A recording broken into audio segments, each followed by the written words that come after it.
traders as far as the countries that were first involved in African slavery.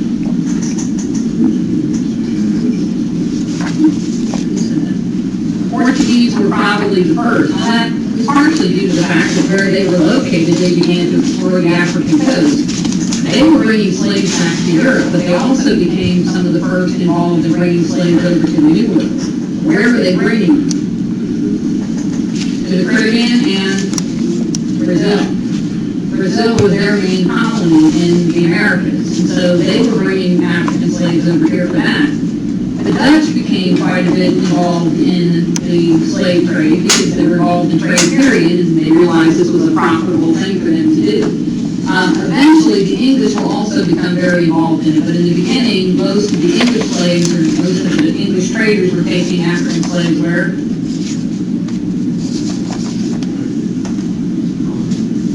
Which colonies?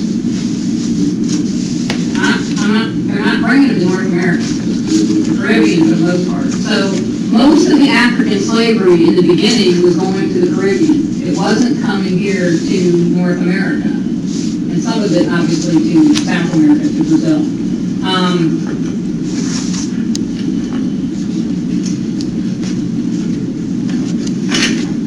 This is,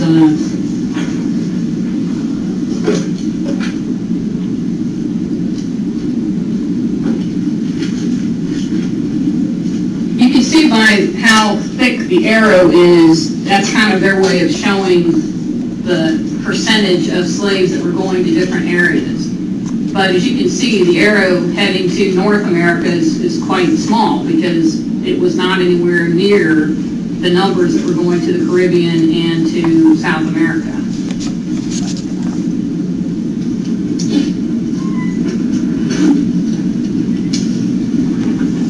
This is another map that's kind of showing the same thing, but it actually puts percentages on it. I don't know that I totally agree with these percentages, but it is close, so at least it gives you a good idea. So they say that 38,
they say goes to Brazil, another 12% in this area, 42% to the West Indies, 2% to Central America. But as you can see up there, only 4% of all slaves that were brought out of Africa were brought to North America. Now, I usually say 5%, so maybe I just like round numbers. But anyway, a very small percentage of African slaves that were taken from Africa were actually brought to North America. Now, in terms of total numbers, the estimates are 10 to 12 million Africans were forced, were involved in this forced migration. 10 to 12 million people that were taken out of Africa. Now, this is over a long period of time. I mean, you're starting in the 1600s, let's see, from from 1450 to 1600.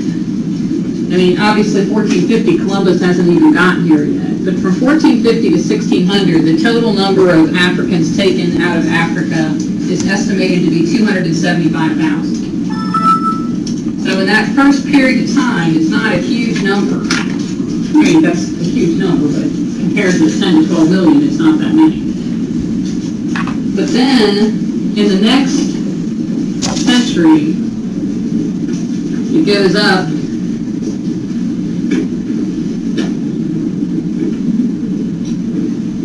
1,341,000. So it's like 5 times this number. And then in the next century,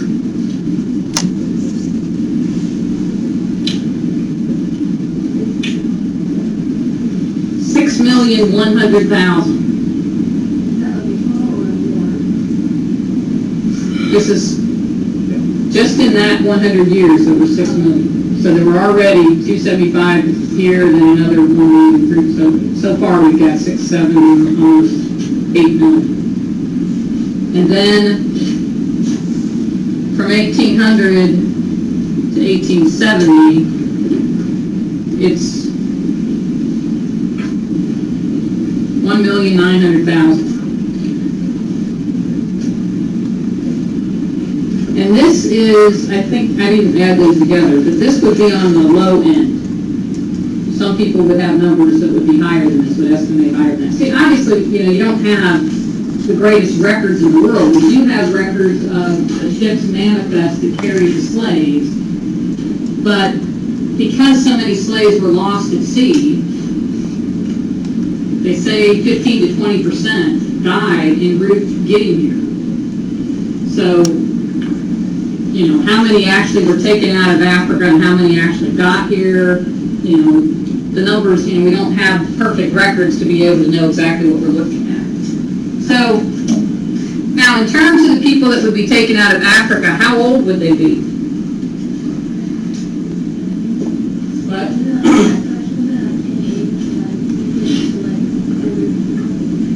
Well, what are you going to look for if you expect these people to come over to America and work hard? What? Yeah, for the most part, young, strong men, right? So the average age was typically 15 to 30. Now, they did bring women, but they didn't bring as many women as they did men. So 15 to 30 years of age, you're bringing these people over, and you're doing this for, about 300 years. So you keep taking the same population group in terms of age out of their country for 300 years. What is that going to do to the population of Africa? It's going to decrease the population in general, but you're also taking their future. There's not going to be any childbirth or anything like that because they're really here. But you're taking the people that are supposed to become the leaders of their individual communities, right? Because it's like your guys' age group. You're the next generation to take over after we all become too decrepit to do anything. You're supposed to be the leaders. You're supposed to be the political leaders, the military leaders, the community leaders, and yet generation after generation after generation, we take that group of people away from Africa. So the population of Africa, by the end of this, in the beginning of this, the population of Africa was about 15% of the total population of the world.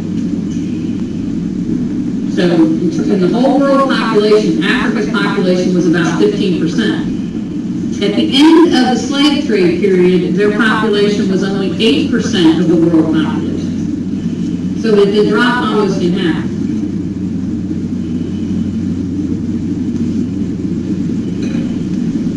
Okay, I realize not everybody finds this as exciting as I do, but we're having a lot of people who may have trouble saying it.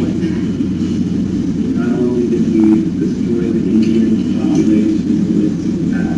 Exactly. Sure, give him a handshake.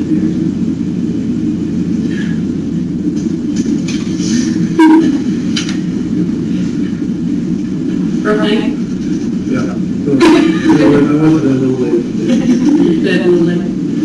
So, like Jeff just said, we tend to focus in America on what we did to the Native American populations, but I think it's really important to understand what we did to Africa, because do we think of Africa today as being as advanced as the rest of the world, like America or Europe? We still don't consider it, Pretty backward, third world, right?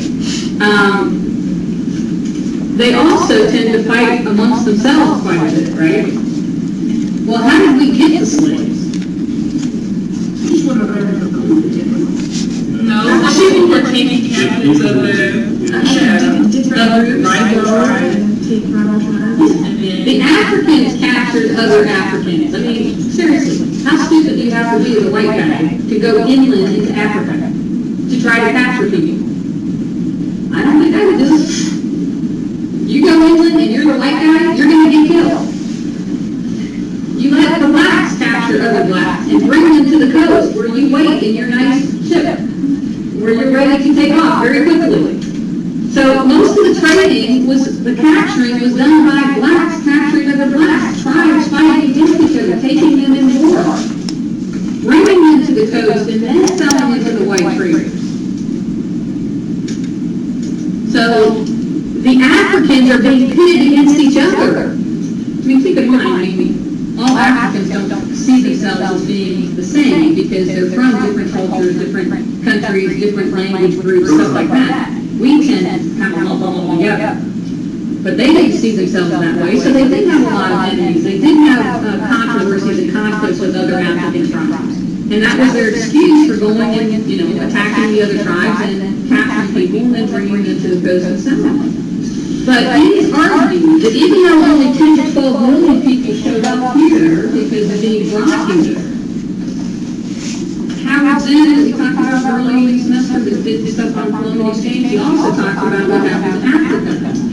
He estimates, along with many other historians, that the total impact on Africa was 50 million people lost because of the warfare that had to take place to capture people to bring them to the coast.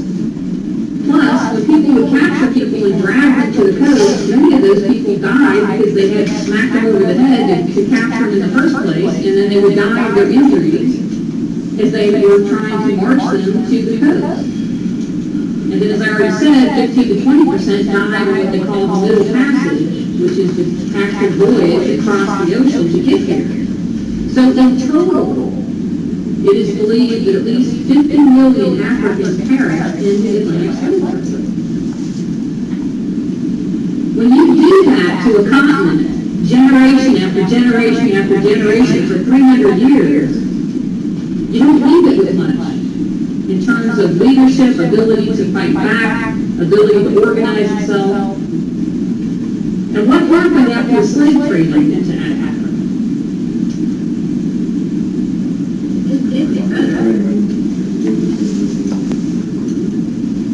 We did try to do some of that. But after we stopped taking slaves from Africa, what did Europe do with Africa? What's that called? What? Colonization or what? Imperialism. Starting around 1880, we entered into a period, the U.S. as well as European countries. The European countries were worse than us, but so you can kind of date this in different ways, but let's just say until the end of World War II. From 1880 to 1945, Europe especially, but even the U.S. was involved in imperialism, where the idea was the more colonies you could take, the more wealthy you were, the more powerful you were. And all of Africa was divided up amongst the different European nations. Only 2 countries in Africa remained independent, Liberia and Ethiopia. Every other piece of Africa came under the control of some European power. And it could be brutal at times when it happened. How many of these? Nothing in Africa. Our colonies were like the Philippines and Guam and Puerto Rico, Hawaii, places like that. Africa was not where we took colonies. That's why I'm saying we weren't as involved, but we kind of got a head start. But every part of Africa, except those 2 countries, came under the control of some European power, and they were exploited for their resources, for their labor, whatever they could take from them. And then, after World War II, all of a sudden it became like taboo to do that. That was not the nice thing, so we shouldn't have colonies anymore. So everybody started to free their colonies. But here we have a continent that has been raped of its people and resources for 300 years in terms of the Atlantic slave trade. Then they've been taken over for 100 years, possibly, depending on when it started, by European powers And then you just walk away. And say, okay, you're free, be happy. And they're going, we don't know how to do this. We haven't had to run the rule ourselves for 400 years. And you just leave us here. And now we wonder why Africa is like constantly at war with the different tribes. Well, first of all, a lot of times their boundaries have been drawn in a very arbitrary way because the European powers took them over and just said, okay, now this is the country of such and such. Even though it crossed right through tribal boundaries. And a lot of the fighting that goes on over there is people trying to sort of renegotiate where the boundaries should be that fit the actual tribal peoples that live there. And then you throw into that, what is one of the biggest things, you guys have all seen movies in the last few years, the biggest things that go on over in Africa? The conflict over diamonds and other resources. You throw that in there, of course somebody's going to say, oh yeah, that's our land. We found out that diamonds over here, that's our, oh yeah, that was ours, and way back when, that was ours. Isn't that why now has the control the Dutch and European, because they still have slaves that are in South Africa that they put in those mines to mine diamonds today. But nobody says that out loud. For you. You sure? You might have fallen asleep about Anyway, I just really think that we need to take into consideration that a lot of what goes on even in Africa today is still the consequences of all of this history. The slave trade, and then on top of that, the imperialism that came on the heels of the slave trade. But can't you say the same thing about South America? You could. I mean, there could be, you could make some arguments for some areas of South America and say, The Peruvian coast of Chile have civil wars like every 20 years. And they're like, the whole southern part of South America.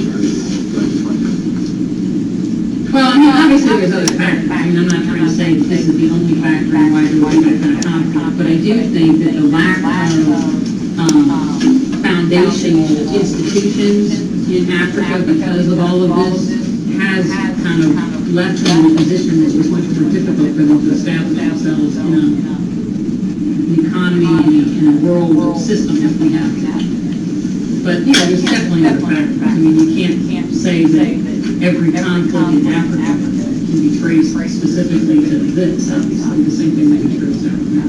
But most of it's political. I mean, it's mostly like they have a lack of political establishment in those areas. And they have one person that comes in and tries to take over for like 40 years, and the people get tired of it and go to government. Well, and I think that's what you just said is a key point, because it's not just about a particular person that might be able to gain power and offer something to the people, but it's having solid political institutions that can continue even after a charismatic leader or a dominant military leader has moved on. Because most of those areas are given, they're considered democratic. They're considered themselves government. And they have a president, but the president is more like a dictator instead of actually being like what we have. Right. And that's part of the problem, because I think that the U.S. has often supported these democratic regimes, knowing well that they're not really truly democratic. And, you know, maybe if we had put a little more pressure on some of these groups, it might have made a difference, but... Because essentially that's the same thing that's going on in all these things, you know, this whole thing after the fall of Saddam Hussein.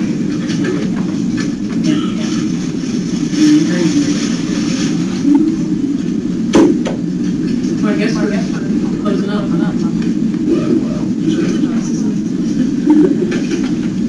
Everybody's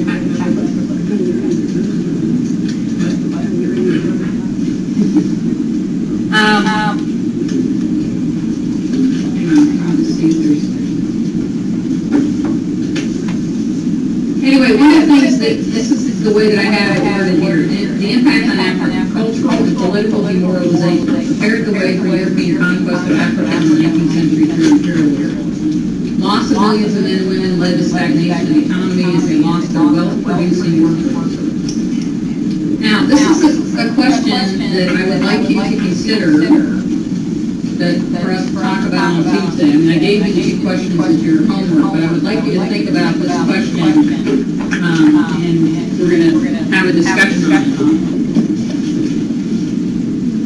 And keep in mind, I'm wording this question this way for a specific reason, okay? So just realize I'm doing it on purpose. The question is, did racism lead to slavery? Or did slavery lead to racism? Did racism lead to slavery, or did slavery lead to racism? And thinking about that, keep in mind that you can talk about it just in an American context. You know, in America, the racism lead to slavery, slavery lead to racism. But if you expanded it beyond just America, would your answer be different?